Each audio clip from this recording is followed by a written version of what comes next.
Scrappers, recyclers, and investors. Welcome to Shark Scrapper Live, where every week we're talking about stuff that's going on in the precious metals market, industrial metals market, and investing in stuff that all surrounds our awesome world of scrapping and recycling. It is great to be here with you.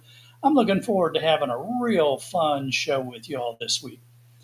Let's see who all has joined us now. We've got HH Recycling, who joined, an hour and a half ago or something like that. Hope you're still here, HH. Scrapping Irish, Roger at CU Scrapping, E-Waste Mike. Great to have everybody here. Folks all saying hello to each other. Hope you all had a great week. Man, my week was insanely busy. Just ridiculous between trying to get caught up from having been spending the last few weeks babysitting contractors here at the house with a bunch of backload stuff that had to come into the shark cage, and then the fact that the shark cage got slammed. I finally did get a crate out, a pallet out the door on Friday, and that felt really good. But there's still a lot of stuff that needs my attention. So just been a crazy week. Dean, welcome. Great to have you here. Mike's meltdown is in the house. Mike, great to have you here. All righty. So, without any further ado, let's get right into our precious metal discussion for today. Now, you may recall from the title, I'm assuming you saw the title, that we're talking gold. We love gold. It's Scrapping Irish's favorite thing to talk about. All right, so we are on the Trading Economics site here. This is a 1 week look at gold. We're going to throw up the candlesticks real quick here. Each candlestick represents 15 minutes of trading. Now, overall, what you can see is that we are down for the week. So you can see we went down for the week. And, that's that what that represents is just that there was, as you all know, you've been watching the news, so there was some pullback on tariffs. There was some things that seemed to be working their way through. So the investors backed off a little bit, and that allowed the price to stabilize or come down. And you can see here by the mix here, let's just zoom in for the last few days. You can see we had some climbing up. We had some, none of these candlesticks really are that huge, maybe over here. But, when you see a lot of this kind of stuff going on, that just means the market's trying to figure out what's happening. All right. So that was the market figuring out what's going on here for the week. Trading economics folks are saying that gold prices were at 3,300 per ounce on Friday, holding a slight pullback, meaning they were down, and set for a 2% decline for the week as strong economic data countered the demand for safety. Safety being those safe haven assets due to fresh risk of trade war. So, you've got this counterbalance going on here. New data showed that personal income in the U.S. rose much more than expected in April, while expenditure and prices rose in line with expectations. The results added leeway to the Fed to maintain the interest rates for a longer period before resuming its loosening cycle.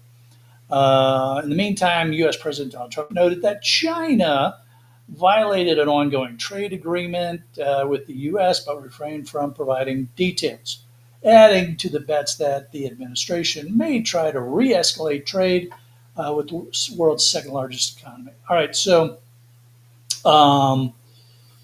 the push me pull you that goes on here, right? You've got a lot of economic uncertainty, and so what the investors try to, or they're trying to figure out, what's going to happen with tariffs, what's that going to do to interest rates. You got the Fed who's sitting there saying, well, we're not changing things based on whims. We look at data, we see which way the economy is going, and that's how we adjust interest rates.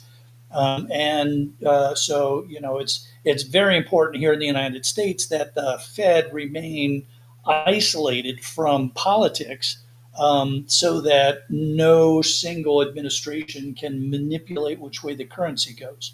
And that's why we set up our Fed to be isolated from politics in that way. And that's a very important part of, when investors are buying U.S. bonds and stuff, they know that the rates are based on data and not political swings. All right, so we see that gold was down for the week, but let's take a look what happened for the month. Yeah, well, not much, right? We climbed up a bit here. We dropped off. We climbed up. We're kind of dropping off again here. Let's get some arrows because it's much easier to see. Steep climb, the drop, gradual climb, the drop. Let's see if we connect this endpoint over here. We see that we did come up a bit, though, for the month. So, that's cool. Let's take a look at the 6 month chart. And we're up. I mean, yeah, we're up a lot. That's real obvious from 2006.32 up to where we're at now at just under 33. And then for the year, of course, we know we've had this really nice climb. So the forecast, which anybody can forecast, it's the verification that becomes a challenge. But as I would like to draw your attention to right over here, we see that they're looking at gold getting up close to the 3,500 mark. And what are they actually saying? So gold is expected to trade at 33.36 by the end of this quarter.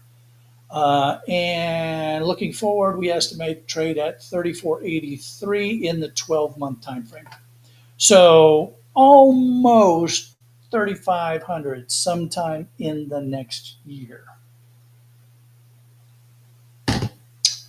What does that mean for us? That's actually good news for us in the scrapping and recycling world because that means that people like boardsort.com, anybody that's out there buying our printed circuit boards, our gold bearing material, they're not going to be dropping prices in this atmosphere.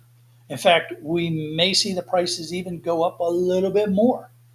Now, of course, they're already pretty high, so that makes scrap yards and buyers of large quantities a little bit nervous because they're spending a lot of money to buy our electronic scrap, our gold bearing material, and if the markets were to shift radically, they could stand to lose a lot of money. So they are going to be somewhat careful. But the good news is we're not going to see prices go down on our e-scrap anytime soon, and we might even see it go up a little bit. So, that's really good. And prices are at all-time highs right now. So, that's good news for us in the especially in the electronic scrap and recycling business.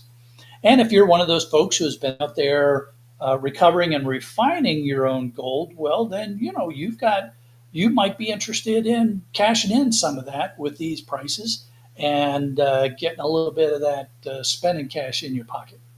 Or or you might want to just hang on to it because you're going to see these prices go up even more. So I'm not going to be selling any of my gold. I have some gold bullion. I'm not going to be selling any of it, but I am going to keep selling my printed circuit boards and other gold bearing material because I have to maintain cash flow. And you saw in my latest video a big pallet full of really cool circuit boards. That stuff needs to get packaged up and get sold off to board sort probably in the next week or two. Now, having said that, I am starting to hold back some of the gold bearing material because my strategic plan has always included moving towards gold recovery, not large scale commercial kind of gold recovery, but as a part of the strategic plan, I do want to start moving into that, so I'm going to hold some of my gold bearing material behind in anticipation of being able to mess around with gold recovery and refining. I have a little bit of chemical training from my college degrees, and it just seems like it would be something that would be a lot of fun to do. And the chemistry behind doing it is very fascinating. All righty, well, let us get on over to. Wait a minute, let's do this. I want to get over and look at everybody's comments that have been coming up on the chat when we've been talking about gold, and let's see who else has joined us. I'm going back here. I'm looking at the chat. Uh, Folks saying hi. Folks saying hi. No one's talking about gold yet. Urban Prospector, welcome. Ed Weber, welcome. Great to have you all here. Robert Nutzwig, Robert, welcome. Great to have you here. Nice of you to join us. Electronic Scrapper is in the house. Hey, Electronic Scrapper, how's it going modifying that room? You get your fume hood all set up and ready to go? You start refining in there yet? Patrick Williams is in the house. Ed Weber's in the house. Great to have everybody on board. I don't see anybody talking about gold, so that's fine. Um, so we will probably move along here. I'm going to just give everybody a minute to see if you want to drop a howdy or something like that, or what you did with gold this week. Hey, you know what? Speaking of gold, here's a little quiz, a little scrapper quiz. What is that? And let's see if I can get the camera to focus on it. I'm trying to get the camera to not focus on me, and it might be that the mirror in there is throwing it off.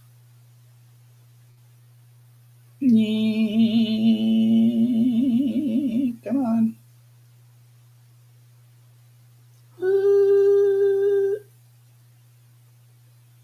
So let me know. Go ahead, drop some comments. What do we got going here? I know a lot of folks have gotten these. So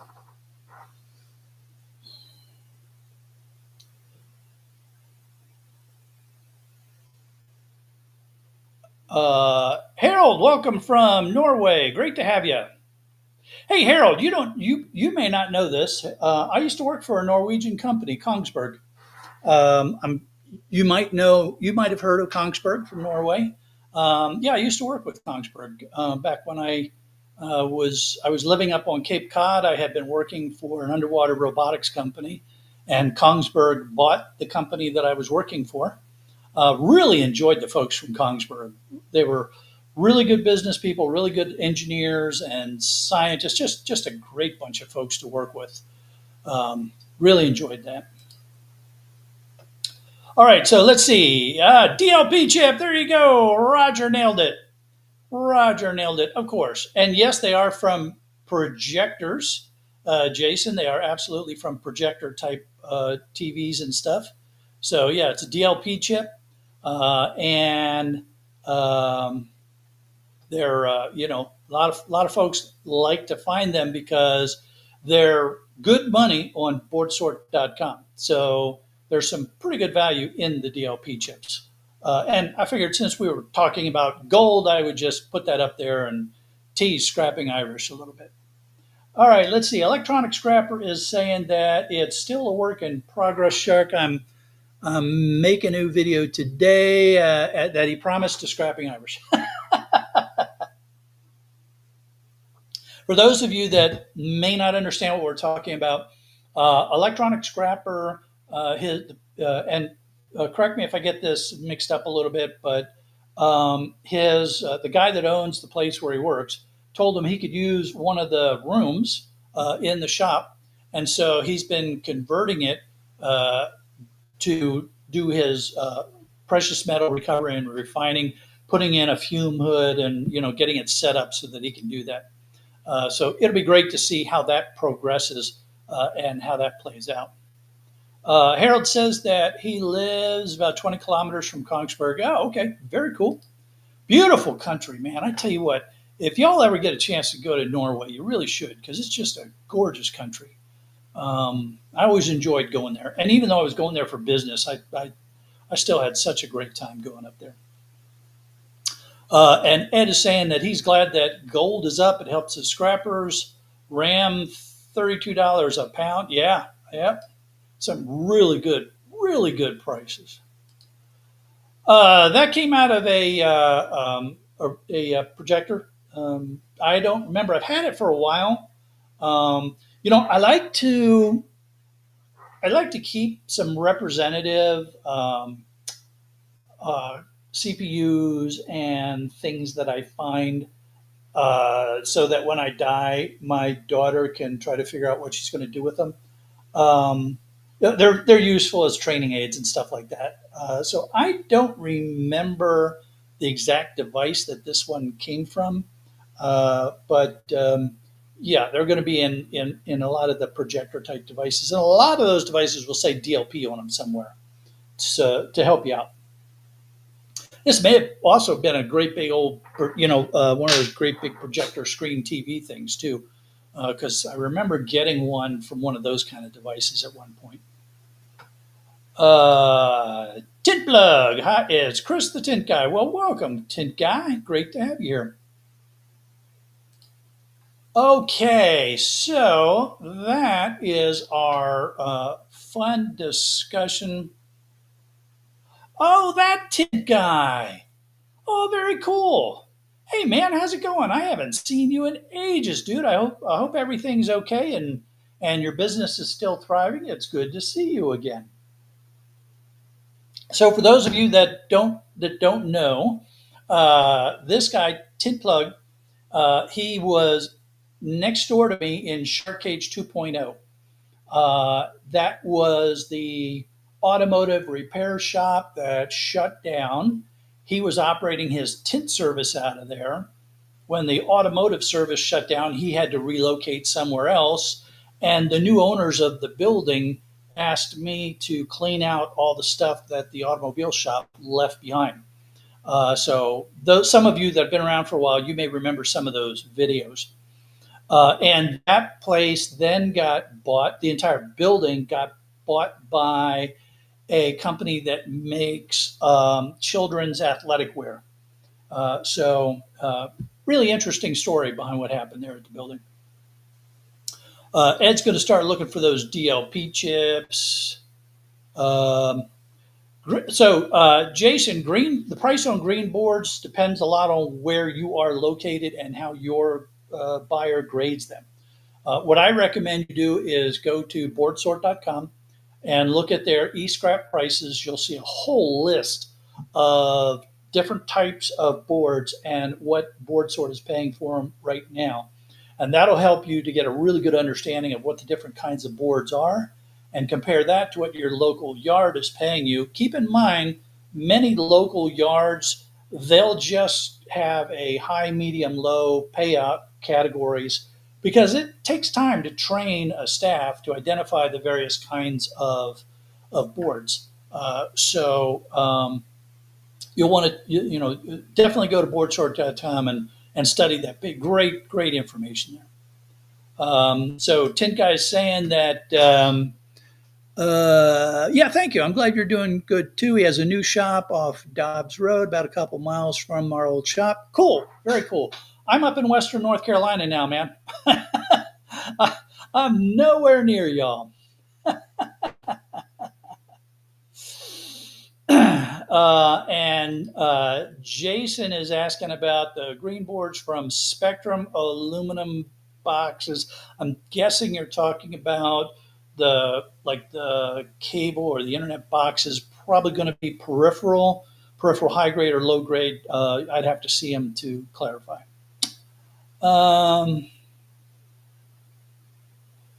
and Tint Guy's mom went to work for the company that was making the clothes. Oh, cool. Well, very cool. All right. So, oh, my pleasure, Jason. Happy to help, man. Anytime. Now then, let us get on with our safety discussion. And today's safety discussion is going to be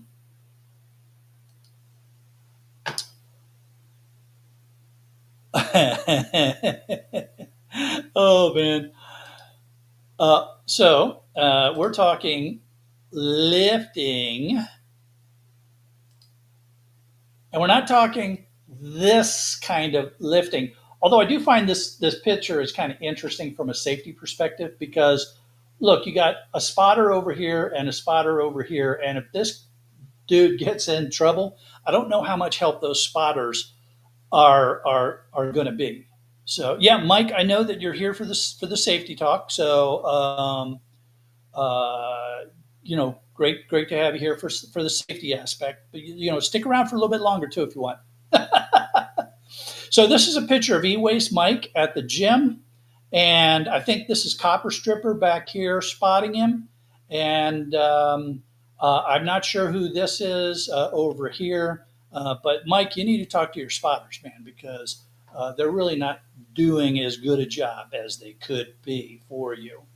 Now, what I'm talking about is right here, this kind of lifting that we do with our, we as scrappers, we lift a lot of stuff. And I think you've all heard the saying, lift with your legs, not with your back, and so this is a classic bad pose for lifting. What you can see here is that yeah, the legs are bent, but you can see the legs are bent here, but the guy's bent over, this his back is almost horizontal. And when he goes to lift, the only way that that's going to happen is by rotating at his hips and causing his back to take up all of that weight. So that's a you want to kind of squat down, you want your back to be straight in a natural arch, and then lift using your leg muscles, not your back. Now, I got to tell you, I'd be the first one to admit, when you have watched my videos, my lifting techniques are terrible. They are absolutely terrible because a lot of injuries from the Navy. My knees are shot, and I've got artificial hips, and so there's no good way for me to lift stuff. The compensation that I use is that I try not to lift things that are too heavy.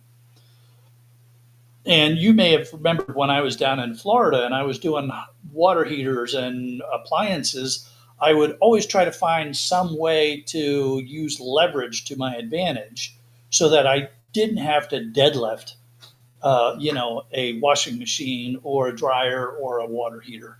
Always try to use as much leverage as I could. So when you're going to lift something, assuming that you still have normal flexibility in your body, bend at the knees, try to keep your back straight, and try to lift with your leg muscles, not with your back muscles, because you can really risk damaging your back if you overstress it. Now, the other thing that you got to be really careful of is after you've lifted the object is carrying it. And I really like this picture because it shows a number of things that you really need to be careful of. This lady's going to walk right into this box. Now, of course, this is dramatization, of course, but the point is that when you are going to lift something, plan out your lift.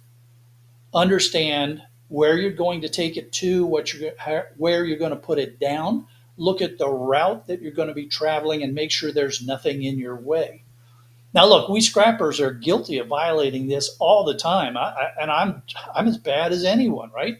You guys have seen the condition of the shark cage right now; it's a mess. And so when I'm carrying something, I have to be really careful not to trip over the stuff that is on the deck.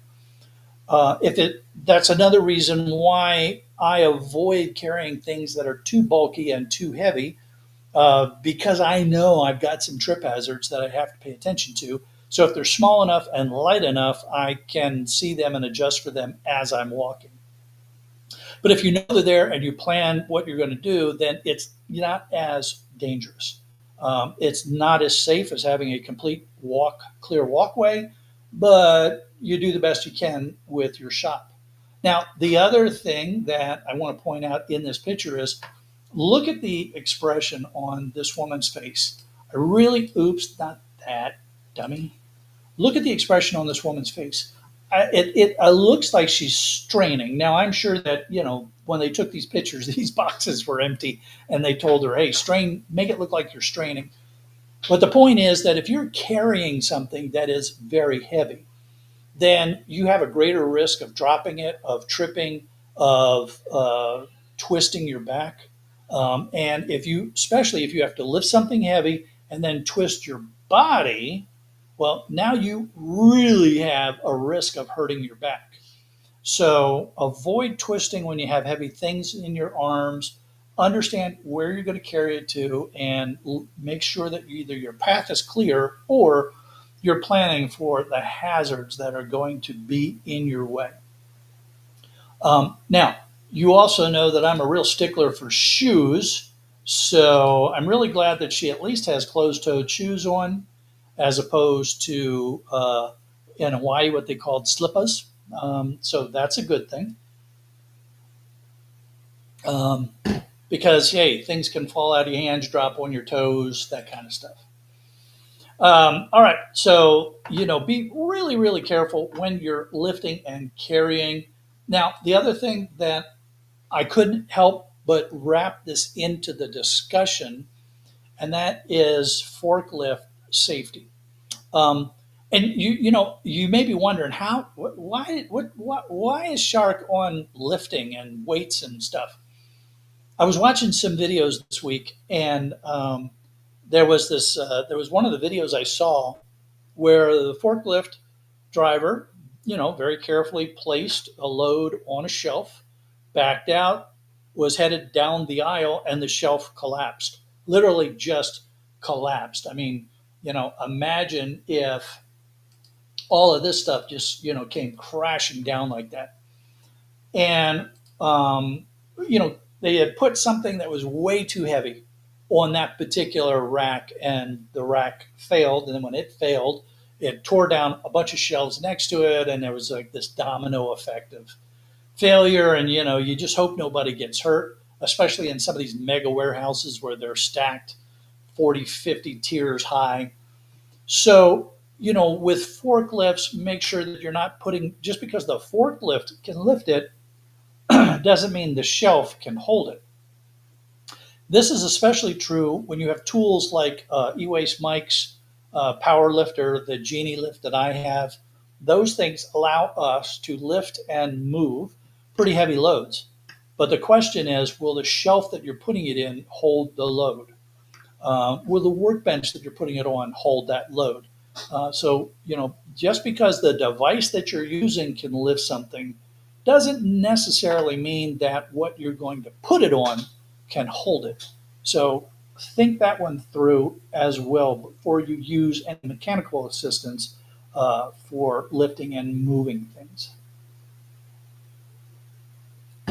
The last thing that I want to bring to your attention when it comes to lifting and loads and stuff is, and this was a very important safety consideration that we used to use in the Navy, and that was never stand underneath the load. It was particularly true when we were in shipyards, but it was also important when we were doing underway replenishment or we had a helicopter dropping stuff off.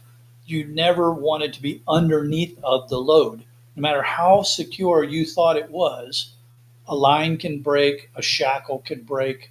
The hydraulics in this grapple arm here could fail, and all of this stuff could come crashing down on you. Um, and it's just the safest thing to do is not be underneath that load. Now, when we are at scrap yards, and especially if you're like Roger and you work part time at the scrap yard, you can get a little complacent. Um, and That's why it's really important to always refresh your safety. We would, aboard ship, when we were in a shipyard, we would have a daily safety discussion. When I was the chief operating officer for a logistics company doing work at railroad yards, I insisted on a daily safety briefing. Before each shift started work, they had a safety discussion. And we always emphasize some of the things that people can get careless about. And at scrap yards, where these Sheboygans and other cranes are lifting these big loads and moving them around, you kind of get a little complacent around that load. So be very careful. Don't stand underneath of those. Excuse me. And be careful when they're placing that load that you're not going to be in a debris fall area. Now, you would think that the operator would pay attention to who's around them, but in some scrap yards, they're moving the steel around while there's people right next to them. And you got to be really careful. I always get a bit nervous if I'm too close to this thing. I try to avoid being too close to it for that reason. And I've got a hard hat in the Sharkmobile that I can at least put on to help my protect my coconut from at least some of the potential damage that's out there. All right, so what do y'all got to say about lifting safety and all of the stuff associated with that? Anybody have any bloopers for things falling down or other lifting hazards and stuff like that you can that you can relate or that you want to relate. Mike's meltdown is saying that a 50-pound mailbag can kill you if it's dropped from 100 feet. Yeah, no kidding, Mike. Mike and I were both in the Navy, and so Mike can remember the helicopters coming over to the flight deck and dropping off the mail and many of the supplies that we would need. Yeah, and you're right. A 50-pound bag that's fallen from 100 feet, man, that's a lot of oomph that will squash you. And in the scrapyard, all it takes is one pipe to come falling out of that thing and skewer you. That would be not fun at all. Matter of fact, it would be like huge not fun. There's the safest thing to do. Have somebody else move stuff for you.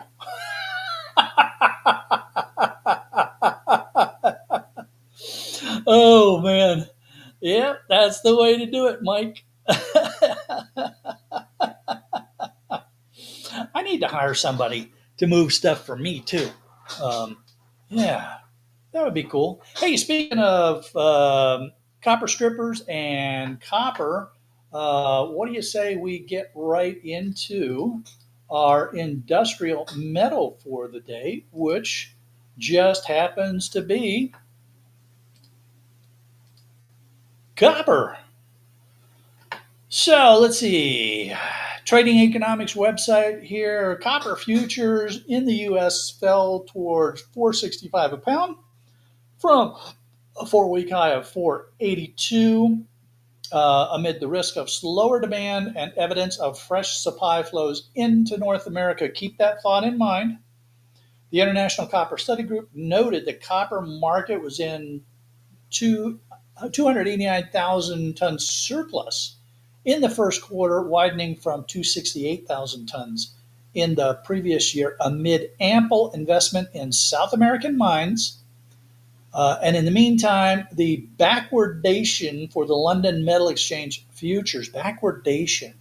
Now, there's an interesting word you don't get to use in a sentence very often, indicating tight physical supply in the near term as the metal has been sent to the U.S. to undercut potential tariff announcements. And as you know, there's what we call a Section 232 investigation that is still going on. So let's talk about this. Let's talk about what all this means. So the South American mines are producing more copper. producing more ore, so the smelting operations are making more copper. That's going to lead to a surplus in copper. People in the United States that need copper want to get ahead of potential tariff costs, so they're bringing in as much copper as they can. We used to operate, we, industry, especially in the United States, but in most of the industrialized world, most companies would operate on a just in time model where you brought in your supplies as you needed them so that you weren't building up a inventory that was essentially costing you money. And those of you that worked in any kind of industrial world business, you had to study Lean and Six Sigma, and you had to pay attention to flows. And the killer for a lot of managers was if your inventory got too big. So the what's been happening with the potential tariffs and the on again, off again nature of tariffs in the U.S.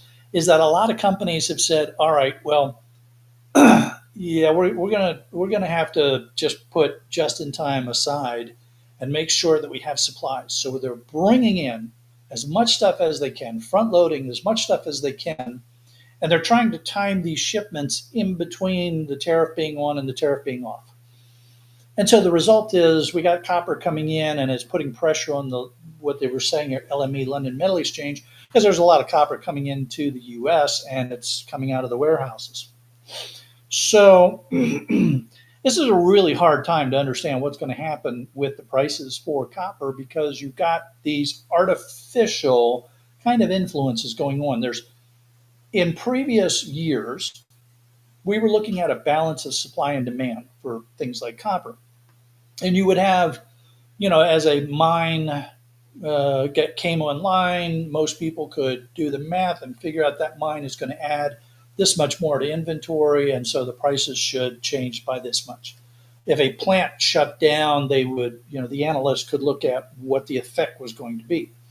But now we have a lot of artificial stimuli in the form of these on again, off again tariffs, which are driving companies to make decisions that are not the best business case decisions and really have little to do with supply and demand right now.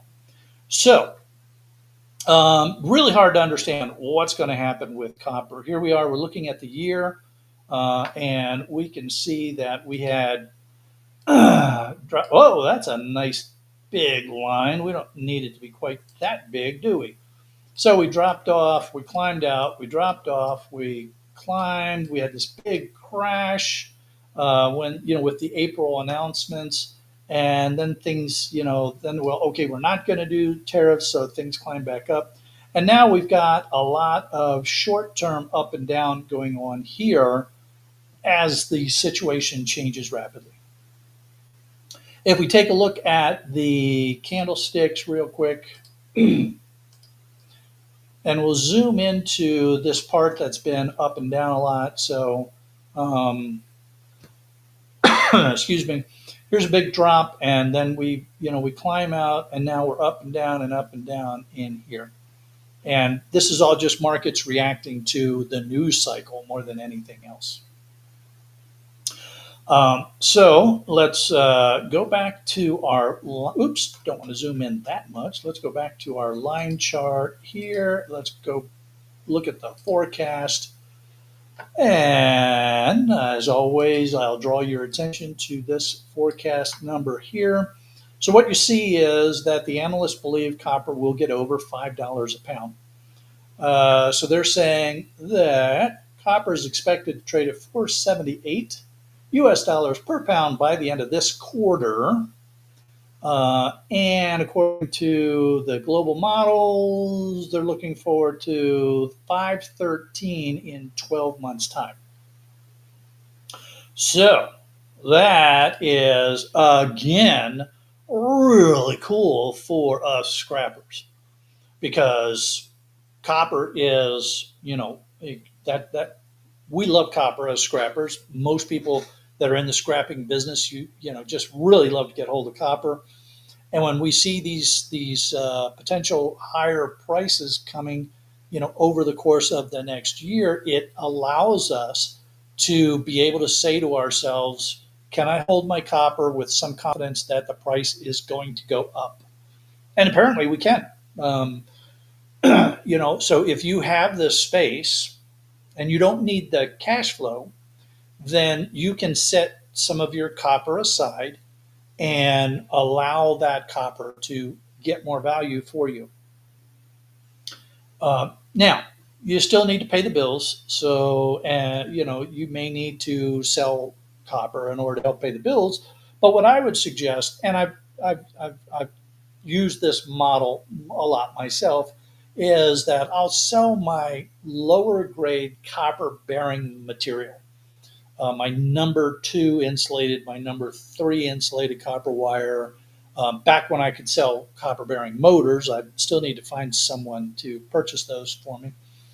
Um,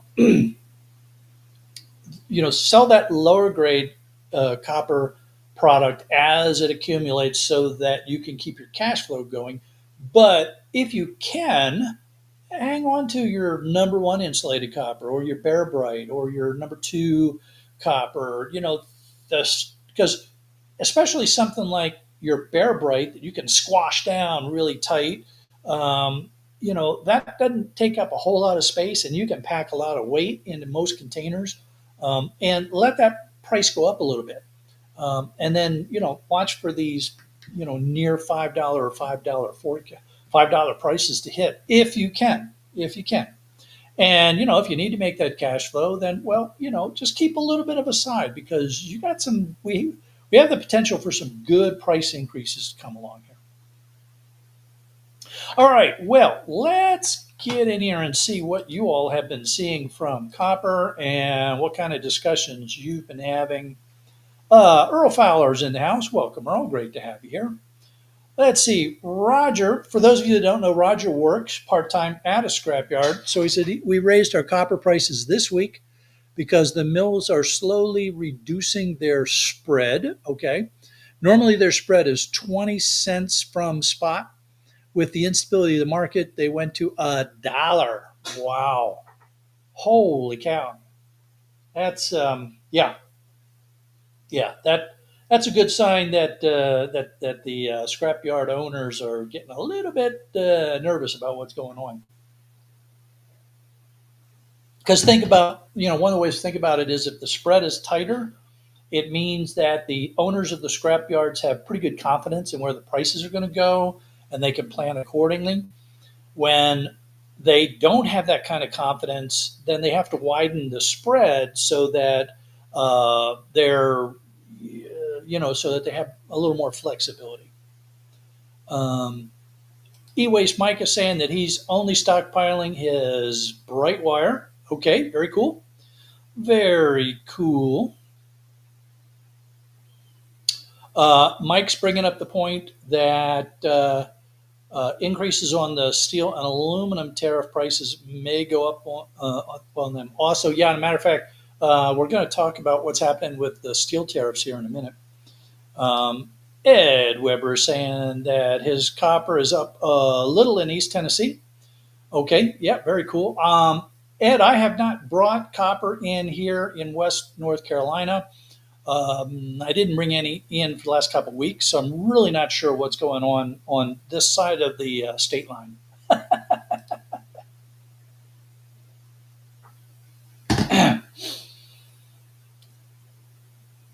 Let's see if we get any other copper comments going on here.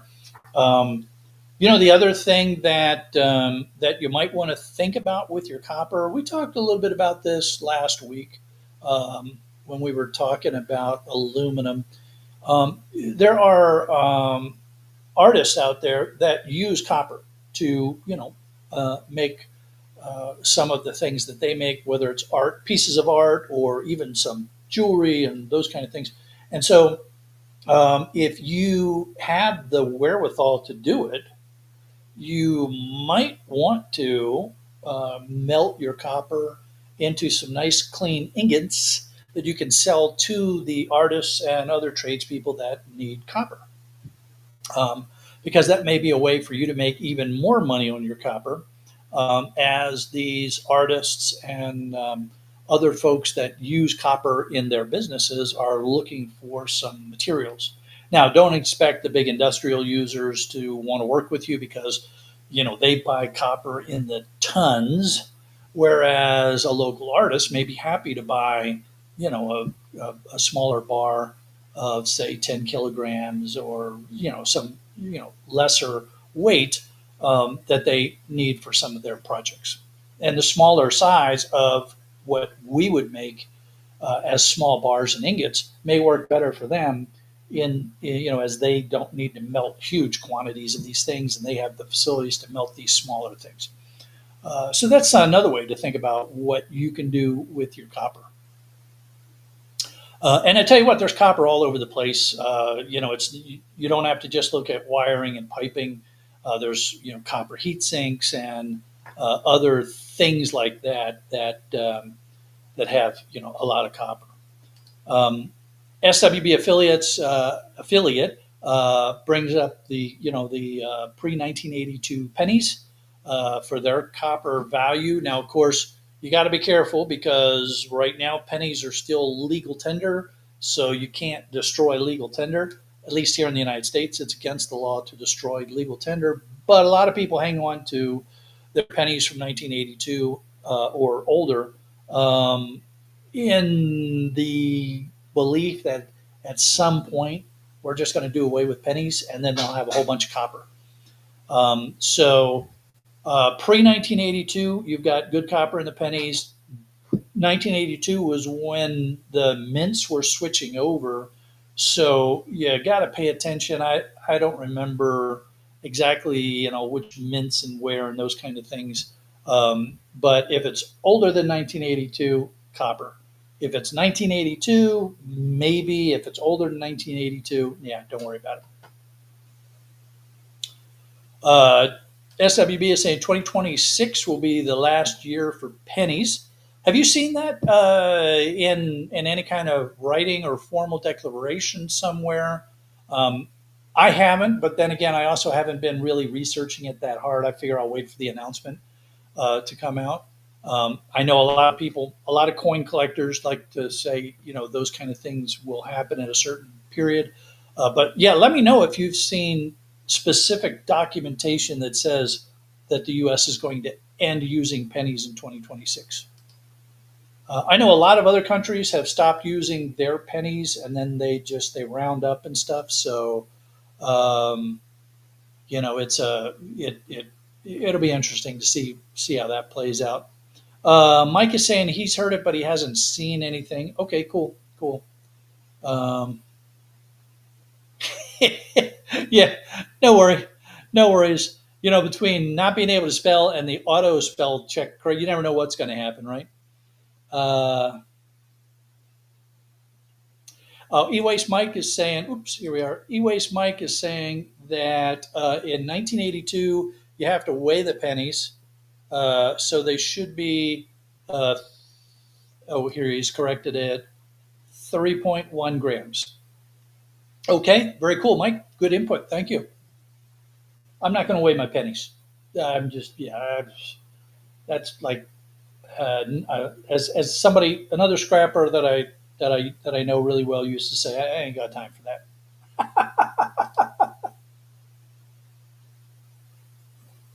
Okay, let's talk about steel tariffs because the comment with Mike Speltown brought up the issue of steel tariffs and such, and we had mentioned the Section 232 investigation on copper.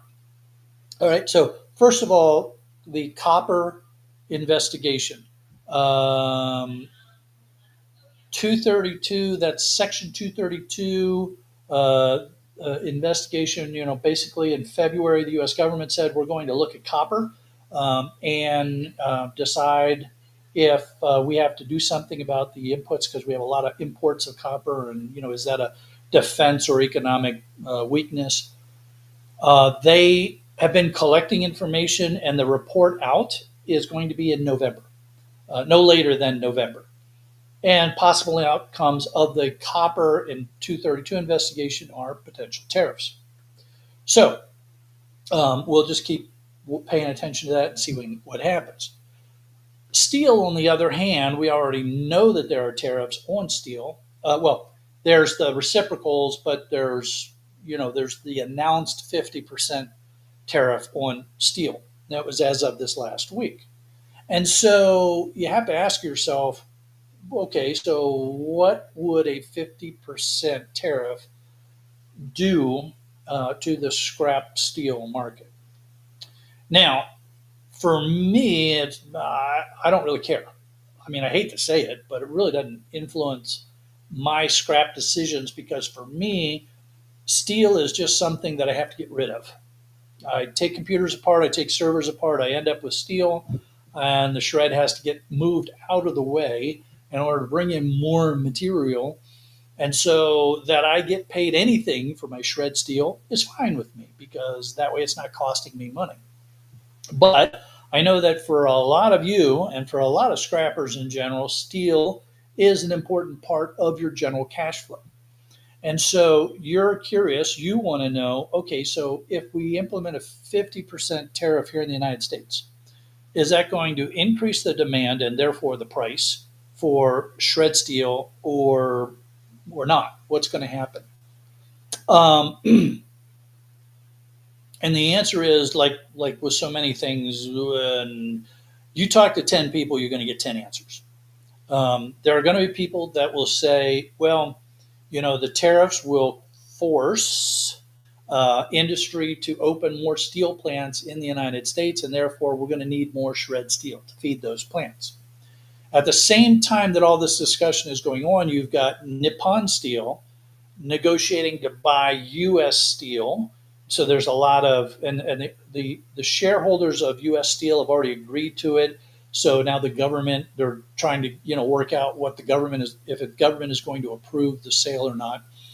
And here's the issue with that: U.S. Steel, for the most part, operates older blast furnaces, and older blast furnaces were designed to make steel out of ore, and they don't use a whole lot of recycled content to do that. I'm not even sure they can use recycled content.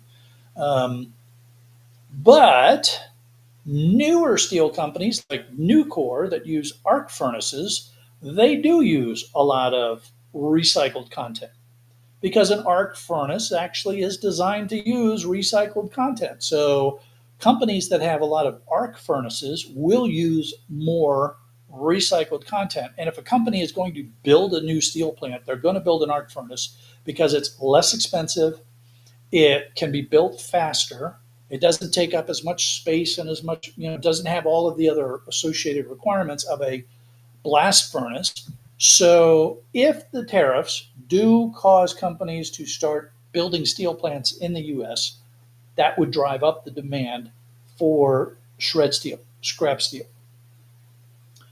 But then you have to go back and ask the question, well, do we already have too much shred steel? I mean, if you pay attention to some of the comments that come out of groups like REMA, the Recycled Materials Association, they're already saying that in the U.S. the recycled material industry can meet U.S. demand and still have plenty to export, which is a good thing. Let's see, what was it? Oh yeah, here we are. In 2024, according to REMA, the U.S. Exported $27.7 billion of materials. Now that's everything, steel, copper, aluminum, all the recycled materials, and it's actually the largest export commodity by volume in the U.S. So the question becomes: do we already have enough scrap steel to meet the demand? In which case, there probably won't be any difference to the price of shred steel. And if they start building more, would we have enough material that we could still meet that demand? Maybe just export a little less. Um, So it's a really interesting question about what could happen to the price of shred steel. Um, the other piece of the equation is not just can we build more plants to more arc furnaces. You got to have a demand for the steel. So you need companies in the United States that are going to use the steel that's being made in order to have any hope at all driving up the prices of shred steel.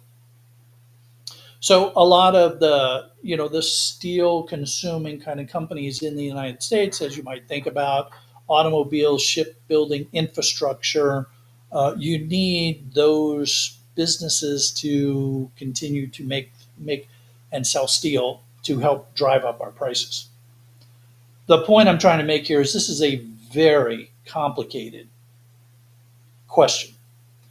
And if somebody sits and tells you, "Oh, this is going to happen," or no, this other thing is going to happen," and they say it without providing any factual evidence or being able to point back at the numbers, well, then they're just blowing smoke.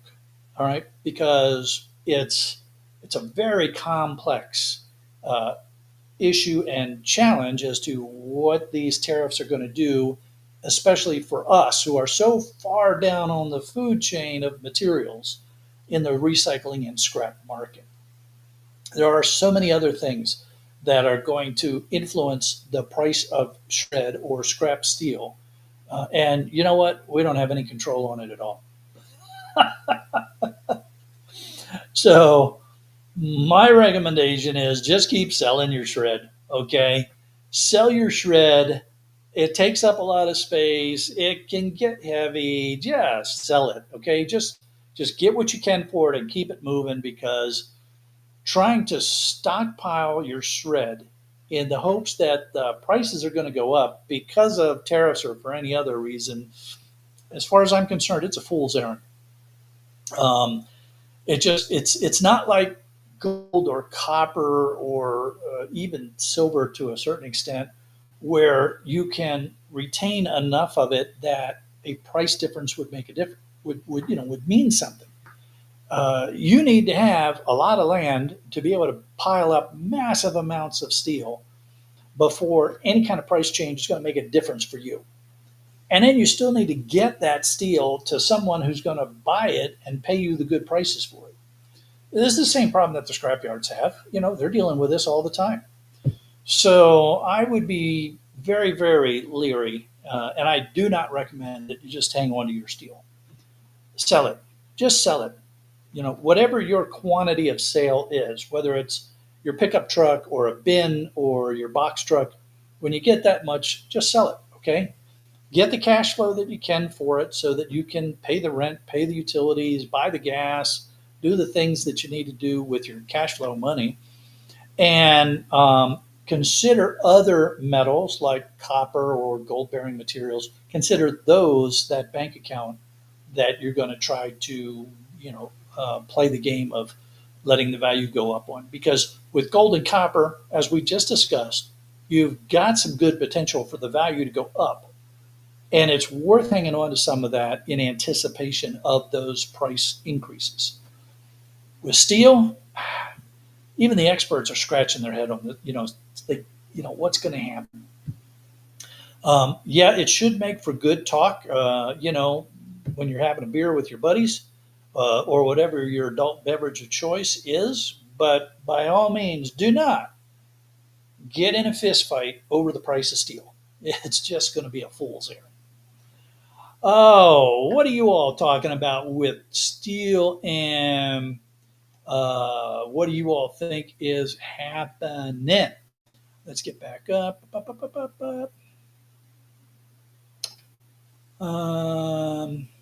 All right, so we ended up the penny discussion with SWB affiliate saying he only weighs his 82s. Okay, all right, that makes sense. Um,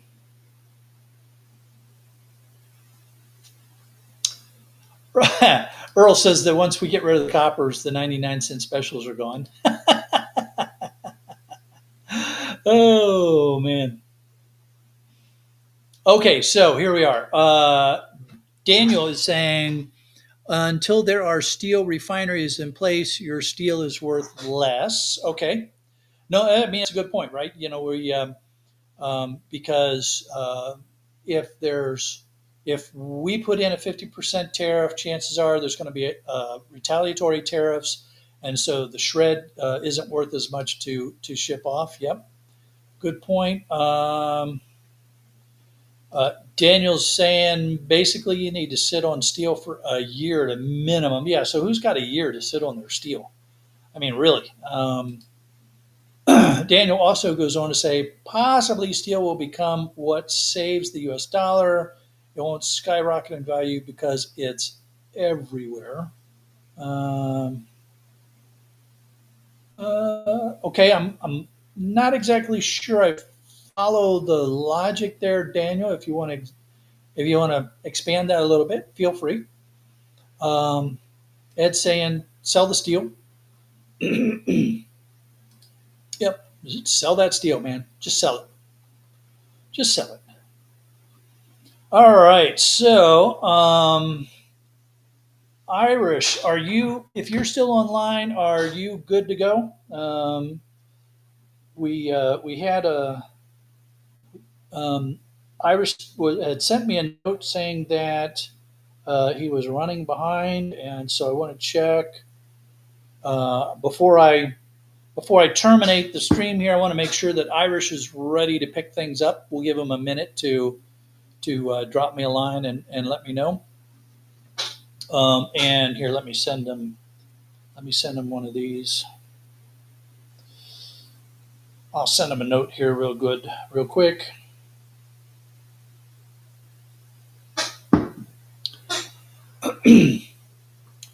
And in the meantime, I'm looking for some more steel comments here while we're waiting for Irish to get back to me.